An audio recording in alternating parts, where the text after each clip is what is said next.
Баг хариулт авчих. Болохоор бид рүү ингээл дэвхцээд гаргачаад идэв юм бас нэг. Ингээд идэв. Ингээд идэв юм гэдэг шүү дээ.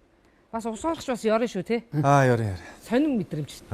Усанд орсны дараа чихийг ингэж одоо ус гаргах хамгийн аюултай. Тийм үү яг. Тий, яагаад гэвэл усны нууд усал тэгээ эндээс дарж байгаа нөө агаарын даралт хоёр ч зарим тохиолдолд ингэж жоохон дарахад л хингэрэг чинь сагарч шүү дээ.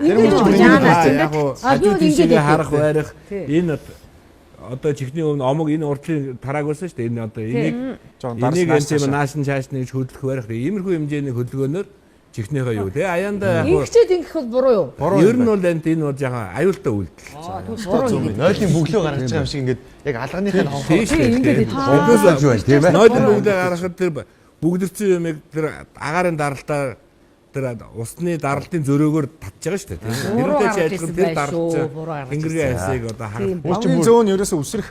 Яг үнэ. Тэр чи уруугаа хийчихэд бүр ингэж сэгсэрч үсрэхдээ би ингэж аль болох яг одоо сэгсрэх хөдөлгөөн хийж байгаа.